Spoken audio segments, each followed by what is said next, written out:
Derecho Público, Unidad 1, Elementos de Ciencia Política. Punto 1. La ciencia política, concepto y contenido. Concepto. Política y político derivan de polis, palabra griega con la que se mencionaba a la ciudad-estado, la pequeña organización de la comunidad griega. Política es la actividad humana destinada a ordenar jurídicamente la vida social humana. De ella deriva el gobierno de los hombres en la comunidad organizada, según Carlos Feit. La política nace de la interrelación entre las personas en la sociedad. Al grupo que convive territorialmente y se organiza políticamente lo denominamos Estado. El Estado es la forma política de organización de la convivencia territorialmente compartida. Cuando la sociedad se organiza, esa organización tiene naturaleza política. El hombre más la compañía de otros hombres conforman la sociedad, que es un conjunto de hombres. Para mantener la convivencia necesitan organizarse y para eso deben ordenarse en busca de un fin y con unos medios para alcanzarlo, siendo el fin satisfacer una necesidad que en forma aislada no podría alcanzarse, el bien común público, y siendo el medio la existencia de una autoridad política para lograr el orden, poder político. La ciencia política. La política como ciencia es una ciencia social que tiene por objeto el estudio de la actividad política, colocándola bajo análisis y observación científica. La palabra política se utiliza en dos acepciones fundamentales. La primera, estrictamente científico, y la segunda, conocimiento razonado. La primera, estrictamente científico, se detiene en el análisis del fenómeno político, tal como es en la realidad. Se limita a desarrollar los conceptos de la ciencia política, depura el objeto de estudio y se limita a desarrollar los conceptos de la ciencia política. Deja de lado las críticas, el porqué y el para qué de los fenómenos políticos. La segunda acepción es el conocimiento razonado, extiende el contenido de la ciencia política, ya que le añade el estudio de su esencia, de sus fines, sus causas primeras, en una palabra, de su razón de ser. En el orden del conocimiento científico de la política, se suele distinguir entre conocimiento especulativo o puro y el práctico o interesado. El conocimiento especulativo o puro, que se dirige exclusivamente a conocer por conocer la teoría política, y el conocimiento práctico o interesado busca aplicar prácticamente a una realidad el conocimiento teórico alcanzado, doctrina política. Los grandes temas de la política. Estos son libertad, orden y poder, siendo el poder el más importante, por supuesto, y se refiere al objeto de estudio de la política como ciencia. Cuando analizamos al poder, sus temas más importantes nos llevan a hacernos tres preguntas. ¿Quién manda con ese poder? ¿Cómo manda con ese poder? ¿Y para qué manda con ese poder? ¿Quién manda? Es el aspecto formal. ¿Cómo manda? Es el aspecto informal. ¿Y para qué manda? Apunta más al tema de los fines del Estado. Aspecto formal. ¿Quién manda? Hace referencia a la titularidad del poder. ¿Quiénes son o deben ser los que ejercen el poder y que mandan a los demás? El tema roza asimismo al de las formas de gobierno, es decir, al modo de organizar la estructura del poder. En nuestro país es republicana y representativa, lo que refiere al poder. ¿Cómo manda? Aspecto informal. Se refiere al modo de cómo el poder es ejercido. No se trata de averiguar la titularidad del poder, ni la forma de gobierno, sino de algo mucho más profundo que son las formas de Estado, de cómo es el régimen político en sí mismo, de cuál es el modo de ejercer el poder, lo que vendría a ser el orden del poder. ¿Para quién manda? Apunta al tema de los fines del Estado. Se hace cargo de los objetivos para cuya consecución se ejerce el poder, y para cuyo logro se otorga o reconoce a los gobernantes la investidura y el título de tales poderes, la libertad.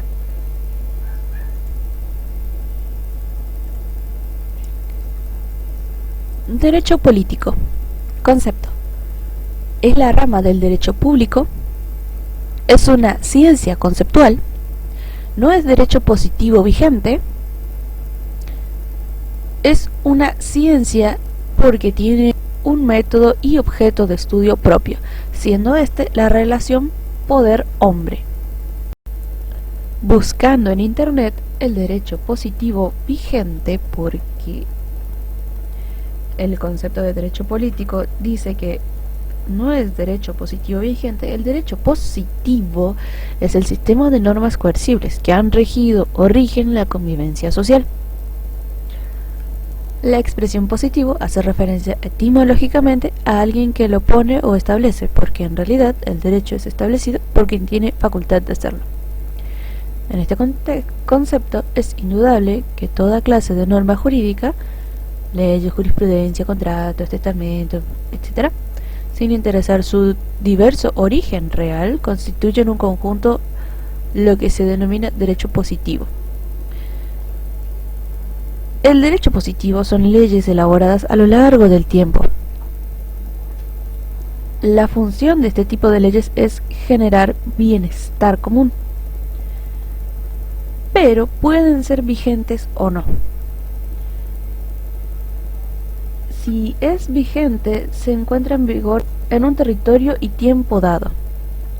En ese tiempo es obligatorio. Es decir, el derecho positivo es un derecho que a lo largo del tiempo se deja ver que se necesita. Pero lo que define si esa ley se aplica o no es si es vigente. Solo quería hacer esa aclaración. Derecho positivo son leyes que se elaboran a lo largo del tiempo, no tienen fecha límite, son ideas, tienen razones de ser que perduran en el tiempo. Y el derecho vigente es el que decide si se aplica o no alguna norma o ley en cierto territorio y tiempo dado respecto de esa ley elaborada por derecho positivo. El derecho positivo no es necesariamente obligatorio. El derecho vigente, si está en vigencia, es totalmente obligatorio. El derecho político no es un derecho positivo ni vigente. Punto 2. El Estado. Concepto, origen, justificación. Concepto.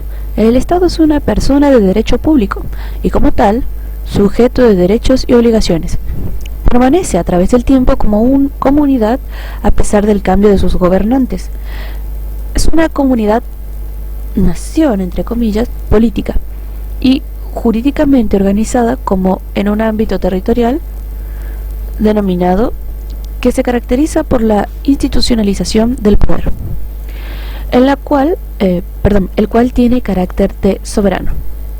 Hay que aclarar que no es absolutamente indispensable para que exista una nación que ese conglomerado humano sea 100% homogéneo en lo que se refiere a la lengua, la raza, religión o cultura. Por ejemplo, Canadá es una nación y sin embargo se hablan allí dos idiomas. Brasil y la India son naciones y sin embargo existen allí distintas razas. La Argentina, en la que la mayoría de la población desciende de inmigrantes de los más diversos orígenes, es también una nación. Origen. ¿Cuándo nacen? El Estado. ¿Cuándo nacen los estados? El Estado nace como consecuencia de la naturaleza de la necesidad de sobrevivencia de las personas para lograr la convivencia. Estado antiguo. El hombre no era reconocido como persona dotada de derechos subjetivos, que el gobernante no respondía ante los gobernados, que el espiritual quedaba absorbido en lo político, el poder absoluto, con excepción de Grecia y Roma, en las cuales se encuentran etapas en su evolución política en la que se da la llamada libertad o participación política de los ciudadanos. Estado medieval, caracterizado por un Estado no absoluto, inspirado en la idea de justicia y el fin del bien común, con un gobierno moderado de monarquía templada y con influencia cristiana. Estado moderno, con esta denominación se quiere muchas veces abarcar a todos los estados existentes desde la iniciación de la Edad Moderna hasta la actualidad. Sin embargo, conviene hacer divisiones. Dentro del Estado moderno tenemos la monarquía absoluta, estados contemporáneos, estados totalitarios y democráticos. La monarquía absoluta, hasta fines del siglo XVIII, monarquía irresponsable ante el pueblo de poder centralizado. Estados contemporáneos, que aparece con el constitucionalismo liberal, a partir de fines del siglo XIII, es liberal de tipo abstencionista con garantías para la libertad del hombre. Estados totalitarios propios del siglo XX, sin libertad individual. El Estado interviene en todos los ámbitos de la vida social, sofocando la iniciativa privada. Estado democrático, constitucionalismo social. Defiende y promueve la incorporación a las constituciones de los derechos sociales. Justificación. ¿Cómo nacen? Para contestar al tema de la causa eficiente o justificación del Estado se ensayan diversas teorías. Tenemos las teorías religiosas, teorías de la fuerza, teorías jurídicas, teorías éticas finalistas, teorías psicosociológicas y teorías negatorias. Dentro, las teorías religiosas son las que pretenden fundamentar al Estado en un ser superior al hombre, acudiendo al origen divino del poder. Dentro de esta teoría religiosa tenemos las teorías paganas, teorías del derecho divino y del derecho divino natural. Las teorías paganas son aquellas en las que los gobernantes son una reencarnación de Dios, es decir, que son una misma persona. Del derecho divino consideran que Dios elige a la persona del gobernante y le da poder directamente. Y derecho divino natural afirman que el poder deriva de Dios, pero que Dios no predetermina ninguna forma política. Los hombres eligen a los gobernantes. Teorías de la fuerza afirman que en el origen del Estado hay un acto de fuerza. Unos mandan porque son más fuertes que otros. Imposición y dominación de un grupo sobre otro. Teorías jurídicas adoptan una figura del derecho para dar razón a la existencia del Estado. Las principales son teoría patriarcal, teoría patrimonial y teoría contractual. La patriarcal, el Estado deriva de la familia, poder semejante al de padre de familia donde se transmite como un liderazgo hereditario. Patrimonial, tiene en cuenta el poderío económico, la posesión del derecho de la tierra coincide con la posición del poder. Y contractual, hay un pacto social entre los hombres en donde se decide dar el poder a otros hombres. Después tenemos las teorías éticas finalistas, donde dicen que siempre será necesaria la existencia del Estado debido a la existencia de los fines. El fin justifica los medios. Teorías psicosociológicas. La naturaleza del hombre es lo que lo lleva a organizarse para convivir. Y las teorías negatorias. Este grupo de teorías se niegan a justificar al Estado y aun comprobando su existencia, afirman que el Estado no debe existir, que es ilegítimo. A estas teorías se les llama genéricamente anarquistas, que es la posición doctrinaria que repudia al Estado y rechaza toda justificación del mismo. Personalidad del Estado. Personalidad. Son varias las teorías que tratan de explicar la personalidad jurídica del Estado. Y ahí tenemos negatorias y afirmativas. Dentro de las afirmativas tenemos la teoría de personalidad jurídica, jurídica moral y el Estado como persona. Tenemos también teoría de la doble personalidad de Estado y teoría del Estado como centro de imputación. Entonces, negatorias, afirmativas, doble personalidad y Estado como centro de imputación. Las negatorias niegan la personalidad del Estado. La única persona para el derecho es el hombre. Los grupos o entes sociales no son más que agregados de hombres que no tienen personalidad alguna. Las afirmativas dicen que aceptan que el Estado es una persona jurídica, pero existen divergencias cuando explican en qué consiste esa personalidad. La personalidad jurídica, la teoría dice que el Estado es una persona jurídica y que esa personalidad es creada por el derecho público para que pueda ser titular de derechos y obligaciones como sujeto de derechos. La teoría de personalidad jurídica y moral es como una máscara que el derecho coloca por encima de una realidad social subyacente sobre la cual se apoya la personalidad jurídica. Este enfoque admite una personalidad moral preexistente a la persona jurídica. Preexistente porque surge con independencia del derecho y, con respecto a la personalidad jurídica, es una elaboración del derecho. El Estado como persona, personalidad moral, es una unidad estable que no existe, no surge y no subsiste sin los hombres. Teoría de doble personalidad del Estado, pública y privada. El Estado es una persona jurídica de derecho público, pero hace algún tiempo la doctrina dividía la personalidad jurídica del Estado en una persona pública y otra persona privada, a fin de mantener la irresponsabilidad cuando el Estado actuaba como persona de derecho público, pero de hacerlo responsable cuando actuaba como persona de derecho privado. La teoría de la doble personalidad no goza actualmente del crédito en la doctrina. La personalidad jurídica del Estado es una sola, y es siempre pública o de derecho público, lo que difiere la naturaleza de las relaciones jurídicas, cuando obra en el campo del derecho público o en el del derecho privado, pero no la naturaleza de la personalidad. La teoría del Estado como centro de imputación. El Estado actúa por representación a través de los gobernantes, es decir, atribuyen o imputan al Estado su actividad, ya que son órganos suyos. El Estado, persona jurídica, tiene capacidad de derecho, pero no tiene capacidad de hecho. Debe actuar mediante representantes. La persona jurídica a la que representan tiene continuidad y es siempre la misma. Esa es la personalidad del Estado.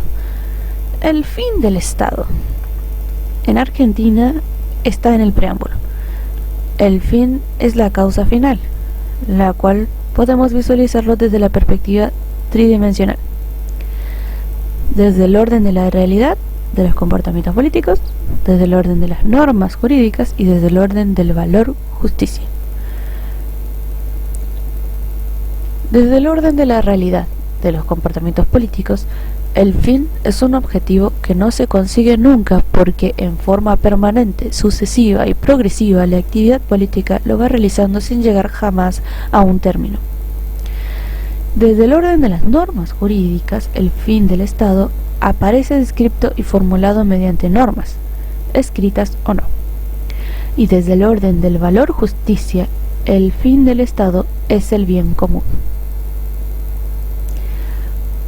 Elementos del Estado. Tenemos elementos esenciales, modales. Los esenciales. Habitualmente se considera que el Estado tiene 4 elementos: población, territorio, poder y derecho. Pero algunos autores consideran que debe agregarse un quinto elemento, el gobierno, como en la película, un quinto elemento.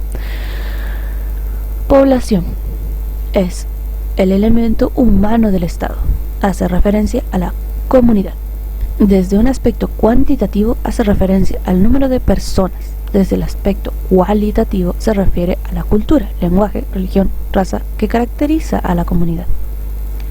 Territorio, espacio geográfico en donde se ejerce el poder.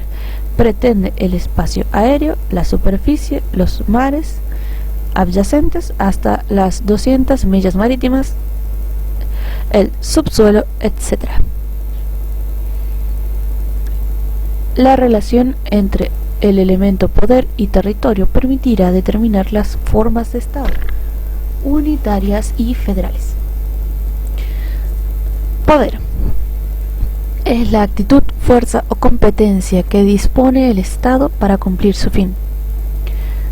Determinadas las conductas que una comunidad debe seguir y los mecanismos necesarios para la convivencia. Organiza a la comunidad a través del derecho.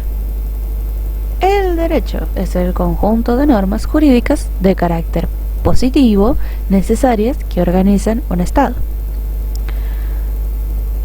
Gobierno, conjunto de personas físicas que ejercen el poder. La institucionalización del poder no es otra cosa que la limitación del poder a través de la Constitución Nacional en el caso de Argentina.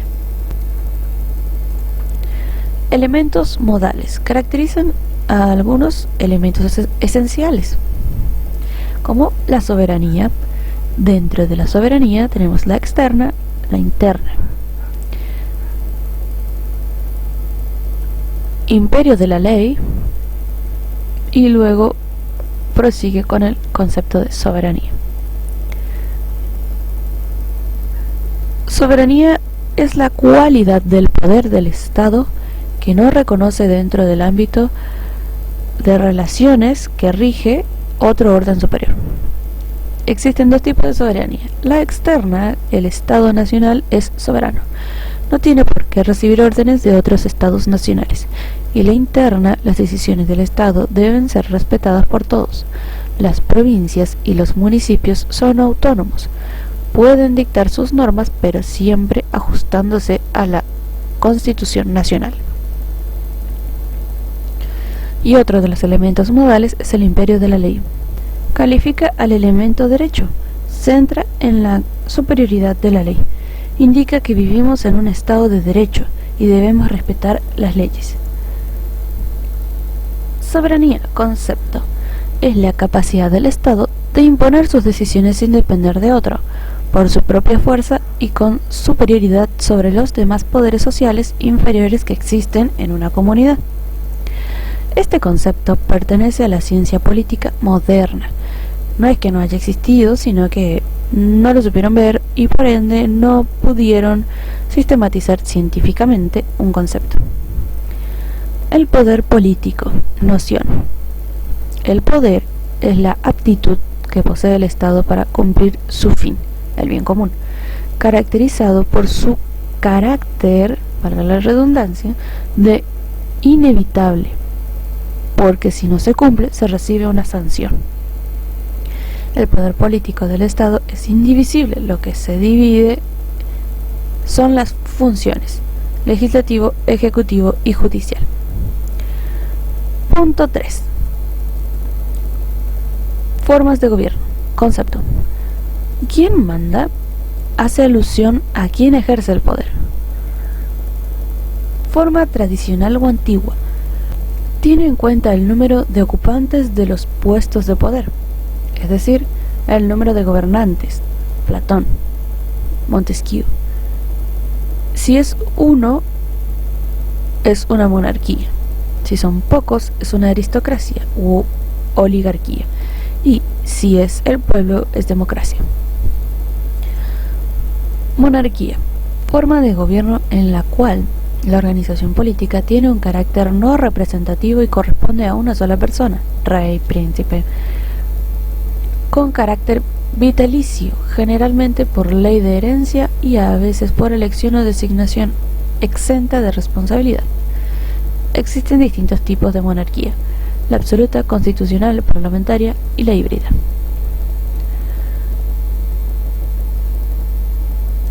La absoluta, el rey o monarca concentra el poder total, no hay división de funciones. La constitucional es la forma de gobierno en la que el monarca ostenta el poder ejecutivo, mientras que el poder legislativo lo ejerce una asamblea o parlamento habitualmente elegido democráticamente. Monarquía parlamentaria, forma de gobierno democrática en la que el rey ejerce la función de jefe de Estado bajo el control del poder legislativo, el parlamento, y el poder ejecutivo, el gobierno. Las normas y decisiones emanadas del parlamento regulan no solo el funcionamiento del Estado, sino que también las actuaciones y funciones del rey, es decir, el gobierno responsable ante el parlamento. Monarquía híbrida. Es un intermedio entre la monarquía absoluta y la constitucional, en donde el monarca se ve obligado a ceder parte de su poder a un gobierno en ocasiones democrático, pero sigue manteniendo una importante influencia política. Otra forma tradicional o antigua es la república. Forma de gobierno caracterizada por la representatividad de la jefatura de Estado, la cual implica las ideas de responsabilidad, de limitación de la duración del cargo para que aquella relación se actualice periódicamente. La república ha sido tradicionalmente contrapuesta a la monarquía. Existen distintos tipos de república. Tenemos presidencialista, parlamentaria, semipresidencial o semiparlamentaria y directorial. La presidencialista, caracterizada porque el jefe de Estado, presidente de la República, desempeña el poder ejecutivo de manera real y efectiva, siendo al mismo tiempo jefe de gobierno, por ejemplo, Estados Unidos. La república parlamentaria es un tipo de república que opera bajo un sistema parlamentario. El jefe de Estado, que tiene el título de presidente al mismo tiempo, está desvinculado en la administración pública y en ella solo indirectamente a través del primer ministro y del gabinete, el cual está previsto constitucionalmente y posee atribuciones específicas. El Parlamento posee atribuciones políticas, judiciales y administrativas. La permanencia de los ministros depende de la confianza parlamentaria. República semipresidencial o semiparlamentaria, también denominada república bicéfala. Es aquella en la cual el poder ejecutivo reside tanto en un presidente de la república, elegido por sufragio directo, como el primer ministro, elegido por el poder legislativo. En las repúblicas semipresidenciales, ambas figuras, presidente y primer ministro, poseen igual autoridad dentro de las decisiones de gobierno, presentándose una bicefalía de Estado, también denominado ejecutivo dual. República directorial. La jefatura del Estado corresponde a un órgano colegiado, entre cuyos miembros se designa de manera rotativa el presidente. Formas de Estado. Concepto. ¿Cómo manda? Es la manera en que se distribuye el Estado. Y las formas contemporáneas o modernas son las siguientes. La forma de Estado, cómo se ejerce el poder, se divide en el poder en relación con el territorio y el poder en relación con la población, que vendría a ser el elemento humano, nosotros. Dentro del poder en relación con el territorio tenemos el Estado unitario y el federal. El unitario es la centralización política territorial, unitarismo, y el Estado federal es la descentralización política federal, federalismo. Dentro del poder en relación con la población tenemos el Estado democrático, autocrático y totalitario. El democrático es el reconocimiento de dignidad, libertad y derechos del hombre. El autocrático es la restricción, es el autoritarismo. Y el totalitario es la negación. Tanto el autocrático como el totalitario es un estado no democrático. En el Estado unitario no existe descentralización política, solo existe descentralización administrativa. El Estado federal es la coexistencia de dos esferas, nacional o federal, y los estados miembros que son autónomos. Existe descentralización administrativa y política. En el unitario solo es administrativa, descentralización administrativa. En el federal es tanto administrativa como política. Democracia. Se trata de una forma de gobierno en la que el pueblo es titular del poder, reconociendo la dignidad, la libertad y los derechos del hombre. Existen distintos tipos. Tenemos la democracia directa, la indirecta y la semidirecta. Dentro de la democracia directa, el pueblo ejercía directamente el poder, a los cuales se accedía por sorteos y breves lapsos. La democracia indirecta, el pueblo ejerce indirectamente el poder a través de las autoridades o gobernantes que elige para tal fin. Y la semidirecta es aquella en la que el pueblo toma intervención en determinados asuntos mediante la aplicación de distintos mecanismos, como la consulta popular, la iniciativa popular y destitución popular o recal.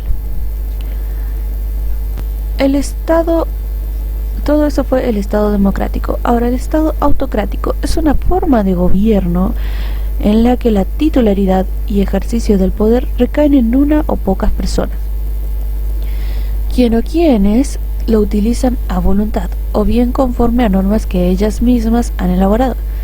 Se incluyen dentro de las autocracias las monarquías, las aristocracias, las dictaduras y tiranías. Las monarquías o gobiernos de reyes, quienes se consideran titulares y dueños del poder por delegación divina. Las aristocracias, que son gobiernos de unos pocos, que se consideran llamados a mandar por reputarse sabios y mejor preparados que los gobernados. Y las llamadas dictaduras y tiranías es la ausencia del Estado de Derecho. Hay que destacar que no necesariamente en las autocracias el poder es ejercido en forma desmedida, aunque de todos modos la gran concentración de aquel en una sola o pocas manos suele invitar a los excesos. En estas formas de gobierno el pueblo no participa en las tomas de decisiones, solo se limita a observar pasivamente cómo los gobernantes dirigen sus destinos. Los gobernados aquí no son titulares de poder y por supuesto tampoco pueden ejercerlo. El Estado de Derecho, sus principios fundamentales. Concepto. El Estado de Derecho es aquel que se encuentra sometido a un ordenamiento jurídico que define sus límites de acción y tiene como fin último y supremo la dignidad de la persona humana.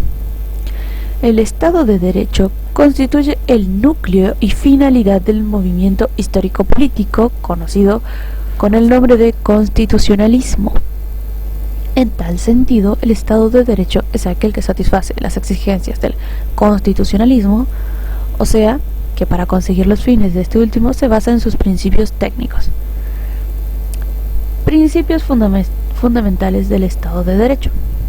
Uno de los principios fundamentales del constitucionalismo es el imperio de la ley, que es la conducción de la comunidad brindando seguridad y estabilidad, ya que no se puede modificar porque sí, y en esto consiste la esencia del Estado de Derecho, una cuestión jurídica.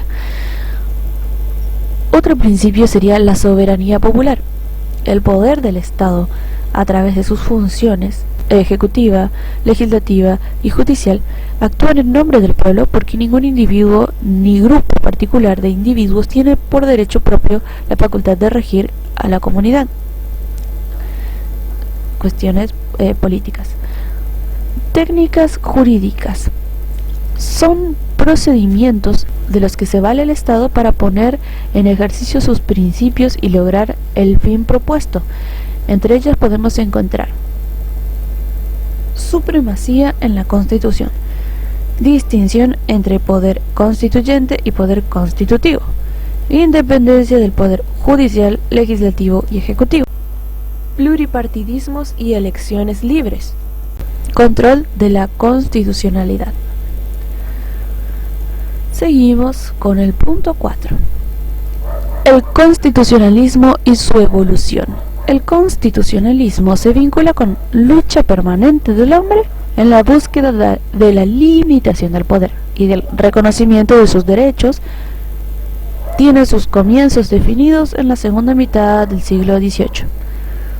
Concepto. Según Carlos Feit, el constitucionalismo es el proceso de institucionalización del poder mediante una constitución escrita, cuya supremacía significa la subordinación a sus disposiciones de todos los actos emanados de los poderes constituidos que forman el gobierno.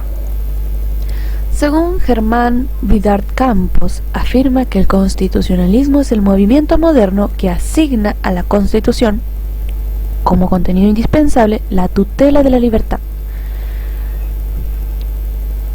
Conceptos según dos autores.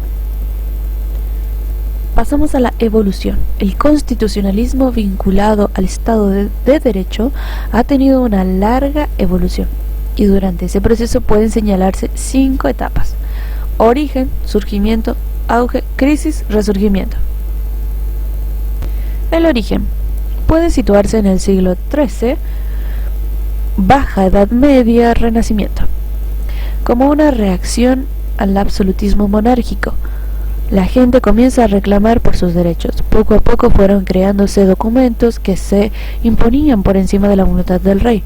Como primeros antecedentes cronológicos se observa el otorgamiento de fueros al finalizar la lucha contra los moros en España, que obtenían los nobles de otro noble, a quienes convertían en rey. En Inglaterra, la Carta Magna del 1215, en la cual el rey reconocía a los varones y hombres libres del reino ciertos derechos y libertades personales. Otro antecedente digno de mención en este periodo fue la Constitución de Cracovia en 1433. Ya en la Edad Moderna aparece la idea de ciertas leyes fundamentales que se distinguían de las leyes circunstanciales por ser fundamento de la ordenación total del Estado. En Francia fueron llamadas leyes del reino. Estos valiosos antecedentes constituían restricción a la absoluta potestad de los reyes, pero no fueron producto del ejercicio del poder constituyente por parte del pueblo, sino concesiones o cartas otorgadas como gracia, favor o merced de los soberanos hacia sus súbditos. Surgimiento. Las constituciones escritas como proceso y expresión de la madurez política del pueblo y de su participación en el gobierno y organización del Estado aparecen a fines del siglo XVIII. Uno de los primeros antecedentes corresponde a la Declaración de Derechos de Virginia, como parte de la Constitución de Virginia en el marco de la Revolución Americana de 1776. Tiempo después, la Constitución de los Estados Unidos de Norteamérica fue dictada en 1787 en Filadelfia. Casi simultáneamente se produce otra notable manifestación de constitucionalismo propiamente dicho, a través de los documentos que sucesivamente se fueron sancionando durante el proceso de la Revolución Francesa en 1789. Luego se logra sancionar la Constitución Francesa en 1791. La Revolución Francesa dio fundamento filosófico al constitucionalismo. Toda sociedad en la que no esté asegurada la garantía de los derechos del individuo ni determinada la separación de poderes carece de constitución. Etapa de auge. Se produce durante el siglo XIX. Se produjo un gran movimiento expansivo, ya que, siguiendo los modelos americanos y franceses, numerosos países de América y de Europa comenzaron a dictar sus constituciones durante esta época de apogeo del constitucionalismo en el siglo XIX. La Argentina está entre ellas, 1853 a 1860. Esta etapa es también llamada el constitucionalismo liberal o clásico, y corresponde con la concepción de un Estado gendarme o un Estado abstencionista. La Constitución se adopta como una ley de garantías para el individuo frente al Estado, y éste debía limitarse al mantenimiento del orden público, sin interferir en las esferas individuales, custodiando la paz y la libertad. La crisis del constitucionalismo. Los regímenes totalitarios y las autocracias de comienzos del siglo XX sacudieron las raíces del constitucionalismo liberal. Sucedió un proceso inverso de desconstitucionalización, que llegó a su punto culminante al estallar la Segunda Guerra Mundial. El comunismo ruso en 1917, el fascismo italiano en 1922 y el nazismo alemán en 1933 arrasaron con los postulados democráticos establecidos constitucionalmente. Tuvo lugar la absorción de la sociedad por el Estado y la desvalorización de la libertad. Las expresiones de la voluntad popular, una de las cuales era la Constitución escrita, fueron despreciadas. Resurgimiento. Se produjo luego de la Segunda Guerra Mundial mediante un constitucionalismo caracterizado por una creciente acentuación en la importancia de lo social y lo económico. El surgimiento de la llamada cuestión social reclamó del Estado un papel protagónico para la protección de la libertad y el aseguramiento y promoción de la justicia social. Comenzó entonces un movimiento llamado constitucionalismo social, ya no era liberal, que declaró y jerarquizó los derechos sociales. El constitucionalismo social del siglo XX es la superación del constitucionalismo liberal y del Estado liberal, dando lugar al Estado planificador, Estado participacionista o Estado de bienestar, característico del constitucionalismo social, que procura estructurar un orden social y económico igualitario. Constitucionalización del derecho privado. Tiene que ver con que el Estado tiene actitud mucho más intervencionista en las relaciones y contratos entre los privados. El nuevo Código Civil da mayor protección al derecho de los bienes privados. ¿Qué pretende la constitucionalización del derecho privado? Pretende que exista una unidad de principios entre el derecho privado y el público. Hace especial mención a tratados internacionales, protección de la persona humana a través de derechos fundamentales, regula hechos de incidencia colectiva, como por ejemplo tener derecho a un ambiente sano, tutela de los derechos del niño, de la mujer, del consumidor, de las personas con capacidades diferentes y derechos ambientales. Se prevé la protección a la vida. La principal característica del nuevo cuerpo normativo, según Lorenzetti, es que rompe con la fisura entre el derecho público y privado, característico de nuestro sistema. El Código Civil y Comercial incorpora la Constitución en su estructura y así constitucionaliza el derecho privado. Este concepto abre un nuevo campo de posibilidades tanto de interpretación a través del contrato de institucionalidad como del uso de pautas interpretativas abiertas, propias del método constitucional y ajenas, en principio, a las técnicas del derecho privado. Es un código de principios y no de reglas determinadas. Poder constituyente. Concepto, clases, límites, titularidad y ejercicio del poder constituyente.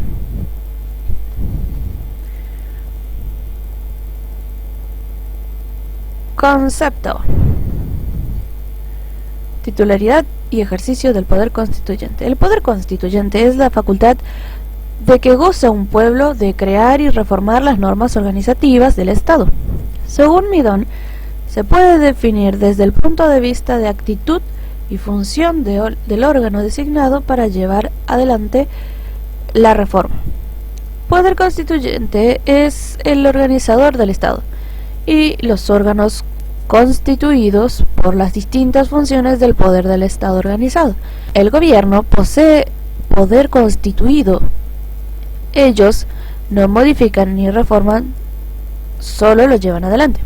Y es el pueblo el que tiene el poder constituyente, mediante el cual organiza, limita y regula al gobierno. Clases de poder constituyente. Tenemos el originario y el derivado. El originario es el que se ejerce por primera vez y el derivado se lleva adelante para reformar la Constitución ya existente. ¿En qué parte de nuestra Constitución están captadas las ideas de poder constituyente originario y derivado? El preámbulo de la Constitución Nacional traduce la idea de ejercicio de poder constituyente originario. En cuanto al poder constituyente derivado, es decir, el poder de reforma de la Constitución Nacional, está explicitado en la primera parte de su artículo 30. La Constitución puede reformarse en el todo o en cualquiera de sus partes. El poder constituyente derivado es tal porque precisamente deriva de la propia Constitución. Límites al poder constituyente. Tenemos los materiales y los procedimentales. Los materiales, según Vidart Campos, establece que hay contenidos en la Constitución que son considerados pétreos. es decir, que no pueden ser modificados ni abolidos, y los límites procedimentales son propios de los requisitos necesarios para llevar a cabo la reforma constitucional.